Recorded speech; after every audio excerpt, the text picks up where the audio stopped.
আজকের প্রতিযোগিতা অনেক ভালো লাগলো এবং এখান থেকে আমি শিখলাম মাদক একটা খারাপ জিনিস। এটাকে এড়িয়ে চলতে হয় এবং সবাইকে বলতে হয় যে মাদক ভালো জিনিস না, মাদকের বিরুদ্ধে চলুন। মাদকদ্রব্য হলো এমন একটা বস্তু যা আমাদেরকে তার দিকে আকৃষ্ট করে। এবার আমরা যদি তার দিকে আকৃষ্ট না হই তাহলে সেটা আমাদের কোনো ক্ষতি করতে পারে না। তবে যদি আমরা তার দিকে আকৃষ্ট হয়ে পড়ি তাহলে তার ফলে আমাদের শরীরে বিভিন্ন ক্ষতি দেখা যায়। মাদক আমাদের গ্রাস করতে পারে যদি আমরা মাদকের দিকে আকৃষ্ট হই। এবার আমাদের মাদক থেকে দূরে থাকার জন্য আমাদের মাদক পরিহার করা প্রয়োজন। মাদকের যে ক্ষতিকর প্রভাবগুলো সেগুলো সম্পর্কে জানা প্রয়োজন, যার ফলে আমরা বুঝতে পারবো মাদকের ব্যবহারের ফলে আমাদের শরীরে বিভিন্ন ক্ষতিসাধন হয়। সে কারণে আমার মনে হয় যে মাদক আমাদের পরিহার করাই উচিত। অংশগ্রহণ করে ভালোই লেগেছে। আর এই প্রতিযোগিতা প্রতি বছরই অনুষ্ঠিত হয়। এই প্রতিযোগিতার মাধ্যমে মানে ইসের মাধ্যমে আমরা বুঝতে পারি যে মাদক থেকে দূরে থাকা আর এগুলো কিভাবে আমরা প্রতিরোধ করতে পারি, কিভাবে তাদের যারা মাদক গ্রহণ করে তাদের আমরা কিভাবে সেখান থেকে সরিয়ে আনতে পারি, এই বিষয়ে আমরা শিখতে পারি। তো এখান থেকে আমি শিখেছি যে কিশোর বয়স থেকে আমাদের খুব সচেতন হওয়া দরকার। মাদকাসক্তি বা কোনো খারাপ কাজ এসব থেকে আমাদের সচেতন হওয়া খুবই দরকার। থেকে দেশের জন্য ভালো কাজ করতে যাই, দেশ থেকে যত খারাপ কাজ আছে সব আমি উন্নয়ন করতে চাই।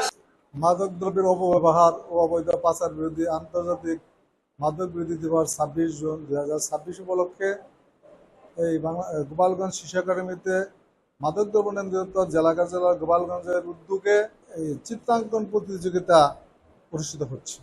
আসলে মাদক দ্রব্যটা সারা বিশ্বে এখন 1 নম্বর সমস্যা।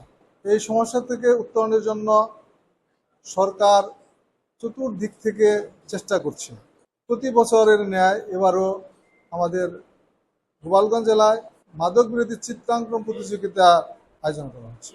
এই আয়োজনের মূল উদ্দেশ্য শিশুরা না হলেও শিশুদের অনেক শিশুর অভিভাবক বা পাড়া প্রতিবেশী পার্শ্বজন মাদকে আক্রান্ত মাদকাসক্ত আছে, হচ্ছে, আবার কেউ কেউ মাদক ব্যবসা করছে। এই মাদক যাতে শিশু মন থেকেই মাদকের বিরুদ্ধে তার মনোভাবটা গড়ে ওঠে, কোমল মধ্যে শিশুদের মধ্যে থেকে, যেটা ছোটবেলা করে সারা জীবন যেন তার মধ্যে মাদকের বিরোধিতার মনোভাব সৃষ্টি হয়, সেই উদ্দেশ্যে মূলত সরকার এই পদক্ষেপটা নিয়েছে। আজকের এই চিত্রাঙ্কন প্রতিযোগিতা মাদক দ্রব্য নিয়ন্ত্রণ অধিদপ্তর কর্তৃক আয়োজন, আর আমরা শিশু একাডেমি সহযোগিতা করছি।